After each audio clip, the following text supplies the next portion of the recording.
आंब्याचा सीझन संपायच्या आत एकदा तरी हे तोंडात विरघळणारे आंबा आणि खोबऱ्याच्या किसपासून बनवलेले हे लाडू नक्कीच बनवा बरं. खूप म्हणजे खूपच टेस्टी होतात ते आणि बनवायला इतके सोपे आहेत ना, जे कोणीही अगदी सहज बनवू शकतं. खोबऱ्याची वडी आणि आंब्याची वडी या दोन्हींची एकत्रित टेस्ट हवी असेल ना, तर ही रेसिपी नक्कीच ट्राय करा. तुम्हाला खूप म्हणजे खूप आवडेल. तर लगेच आपण रेसिपी पाहूया. त्या अगोदर एक छोटीशी विनंती आहे, रेसिपी पूर्ण बघा आणि व्हिडिओ जर आवडला तर प्लीज व्हिडिओला लाईक आणि शेअर करा. नमस्कार, कणेक कुकिंग विथ अमृतामध्ये तुम्हा सर्वांचं खूप खूप स्वागत. तर आता आंबा नारळाचे लाडू बनवण्यासाठी मी काही आंबे घेतलेले आहे. मी जरी हे व्हिडिओत एवढे आंबे दाखवले असले तरी आपल्याला एवढ्या आंब्याची गरज पडत नाही. यातले काहीच आंबे आपल्याला लागणार आहे. आंबे मी आता सगळे स्वच्छ धुवून घेते.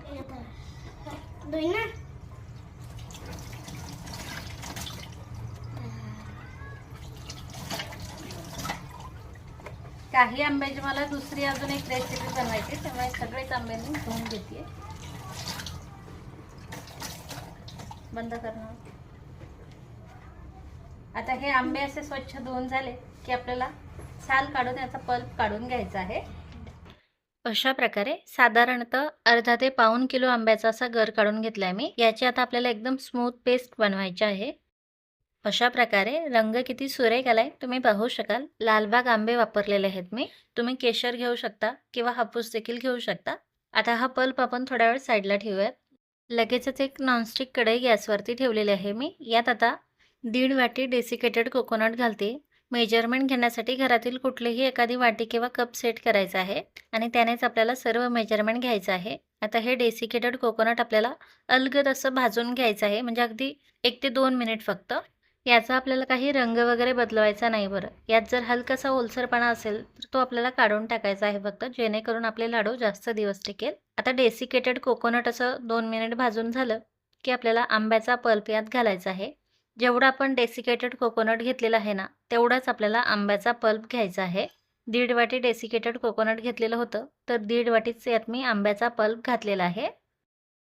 आता आंब्याचा पल्प आपल्याला या डेसिकेटेड कोकोनटमध्ये व्यवस्थित मिक्स करून घ्यायचं आहे. अशा प्रकारे. आणि आता हे मिश्रण थोडंसं ड्राय होईस्तोवर आपल्याला शिजवून घ्यायचं आहे. गॅसची फ्लेम लो ठेवायची आहे. तसेच अधूनमधून याला हलवत राहायचं आहे, नाहीतर हे मिश्रण खाली लागू शकतं. आता तुम्ही पाहू शकाल यातला ओलसरपणा थोडासा कमी झालाय आणि मिश्रण असं ड्राय झालंय, खाली लागायला लागले. तेव्हा आपल्याला यात साखर घालायची आहे, पाऊण वाटी.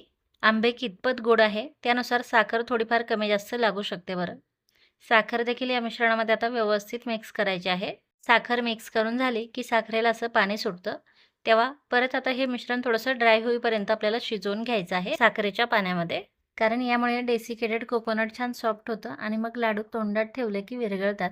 आता मिश्रण तुम्ही पाहू शकाल मगाशीपेक्षा ड्राय झालेलं आहे. तेव्हा आता आपल्याला थोडीशी इलायची पावडर घालायची आहे. त्यानंतर अर्धी वाटी मिल्क पावडर घालायची आहे आणि 1 चमचा साजूक तूप घालायचं आहे. तूप जास्त घालायचं नाही बरं, नाहीतर मग लाडूतून नुसतं तूपच निघतं. आणि आता हे सर्व साहित्य आपल्याला या मिश्रणामध्ये व्यवस्थित मिक्स करायचे आहे.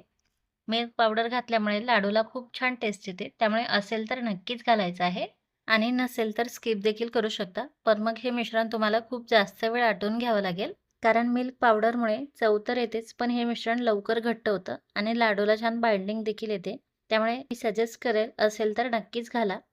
आता सुरुवातीपासून ते आत्तापर्यंत 20 ते 25 मिनिट झालेले आहे आणि मिश्रणाने आता कढई सोडायला सुरुवात केलेली आहे. तसेच हे खूप छान ड्राय झालेलं आहे आणि कढईला चिटकायला देखील लागलेलं आहे, कडक व्हायला लागले. तेव्हा हे मिश्रण आपलं एकदम परफेक्ट आहे. आता परफेक्ट मिश्रण कसं ओळखायचं, तर यातलं थोडंसं मिश्रण आपल्याला एखाद्या वाटीमध्ये किंवा प्लेटमध्ये काढून घ्यायचं आहे आणि ते थंड करून घ्यायचं आहे. ते व्यवस्थित थंड झालं की त्याचा गोळा बनतोय की नाही हे चेक करायचं आहे. हाताला न चिटकता याचा एक गोळा तयार होतोय, तुम्ही पाहू शकाल. म्हणजे आपलं मिश्रण एकदम परफेक्ट आहे. तेव्हा आता लगेच गॅस बंद करून हे मिश्रण आपल्याला एखाद्या ताटामध्ये ओतून घ्यायचं आहे आणि हे थंड करून घ्यायचं आहे. थंड झाल्याच्या नंतर आपल्याला याचे लाडू वळायचे आहे. त्यामुळे हे मी आता थोड्या वेळ साईडला ठेवते थंड होण्यासाठी. मिश्रण आता आपलं व्यवस्थित थंड झालेलं आहे. तेव्हा हे आता आपल्याला एकदा मोडून घ्यायचं आहे आणि याचे लगेच लाडू वळायचे आहे. हाताला थोडंसं तूप लावून घ्यायचं आहे, म्हणजे लाडूला छान शाईन येते. त्यानंतर आता थोडंसं मिश्रण घेऊन त्याचा आपल्याला लाडू वळायचा आहे. अशा प्रकारे आता हा लाडू वळून झाला की आपल्याला याला डेसिकेटेड कोकोनटमध्ये घोळवून घ्यायचा आहे. आणि पुन्हा एकदा हातावरती असा खेळवायचा आहे। त्यानंतर आता आपला हा लाडू तयार आहे। किती सुरेख दिसतोय तुम्ही पाहू शकाल। आता राहिलेल्या मिश्रणाचे देखील आपल्याला अशाच प्रकारे लाडू वळवून घ्यायचा आहे। लाडू ज्या साईजचा हवाय त्यानुसार मिश्रण घ्यायचं आहे आणि त्याला गोल करून घ्यायचं आहे। त्यानंतर लाडू छान गोल गरगरीत होण्यासाठी हातावरती असा खेळवायचा आहे। लाडू वळून झाला की त्याला डेसिकेटेड कोकोनटमध्ये पुन्हा एकदा बुडवून घ्यायचं आहे आणि पुन्हा हातावरती लाडू असा खेळवायचा आहे, म्हणजे एक्स्ट्राचं जे डेसिकेटेड कोकोनट आहे ना ते सगळं खाली गळून पडतं। आता हा दुसराही लाडू आपला तयार आहे। आता राहिलेल्या मिश्रणाचे देखील आपल्याला अशाच प्रकारे लाडू वळवून घ्यायचे आहे। लाडूची साईज तुम्ही तुमच्या आवडीनुसार कमी जास्त ठेवू शकता। खरंच खूपच छान होतात हे आंबा आणि नारळाचे लाडू। तसेच आंब्यापासून आपण आपल्या चॅनलवरती अजून देखील खूप साऱ्या रेसिपीज टाकलेल्या आहे बरं। तुम्ही जर बघितल्या नसेल तर त्या सर्व रेसिपीच्या लिंक मी डिस्क्रिप्शन बॉक्समध्ये ॲड करणार आहे, तिथे जाऊन तुम्ही पाहू शकता। आता एक एक करून सगळे लाडू मी असे वळवून घेते। लाडू आपले तयार आहे। किती सुरेख दिसत आहे तुम्ही पाहू शकाल आणि किती सॉफ्ट झालेलं आहे हे देखील तुम्ही पाहू शकाल। अगदी तोंडात ठेवलं की विरघळत आहे असे आपले लाडू तयार झालेले आहे। रंगही तुम्ही पाहू शकाल किती सुरेख आलेला आहे। तर खरंच तुम्ही हे एकदा बनवाल ना तर पुन्हा पुन्हा बनवाल। त्यामुळे आंब्याचा सीझन संपायच्या आत नक्की ट्राय करा बरं। आणि आजचा हा व्हिडिओ आवडला असेल तर प्लीज व्हिडिओला लाईक आणि शेअर करा। पुन्हा भेटूयात पुढच्या रेसिपीमध्ये। Bye bye.